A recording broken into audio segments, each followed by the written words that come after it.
প্রশ্ন হবে 8টা, 3টা কবরে, 5টা হাসরে। কবরের 3টা আপনারা জানেন, মান রব্বুক।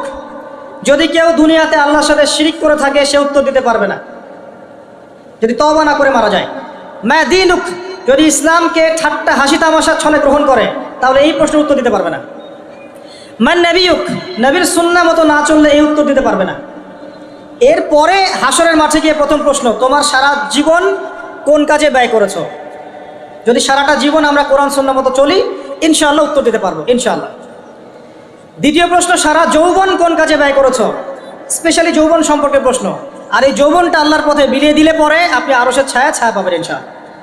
3 নম্বর প্রশ্ন হবে, সম্পদ কোন পথে উপার্জন করেছো, কোন পথে ব্যয় করেছো? কোন পথে উপার্জন করেছো প্রশ্ন নাম্বার 3, আর কোন পথে ব্যয় করেছো প্রশ্ন নাম্বার 4। আর 5 নম্বর হচ্ছে ইলম অনুযায়ী আমল করেছিলে কিনা, জানা অনুযায়ী আমল করেছো কিনা, এটা 5 নম্বর প্রশ্ন। এই 5টা হচ্ছে হাসরের মাঠের স্পেশাল প্রশ্ন, যার মধ্যে 2 নম্বরটা হচ্ছে যৌবনকাল সম্পর্কে, তোমার যৌবন কোন কাজে ব্যয় করেছো। প্রিয় ভাইরা, যৌবনকালে প্রথম নসিহত করব 5 ওয়াক্ত নামাজ পড়েন ভাই, আল্লাহর ওয়াস্তে 5 ওয়াক্ত নামাজ পড়েন, নামাজটাকে ছাড়েন না।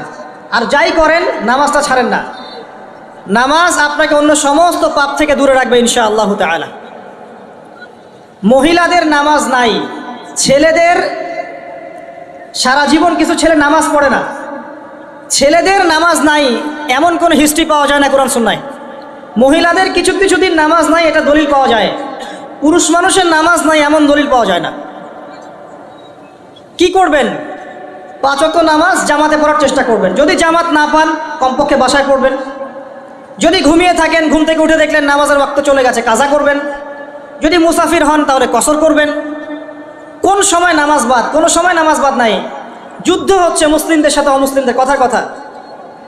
যুদ্ধ করছে যারা, আজানের ওয়াক্ত হয়ে নামাজের ওয়াক্ত হয়ে গেছে, এক শ্রেণী যুদ্ধ করবে, এক শ্রেণী নামাজ পড়বে।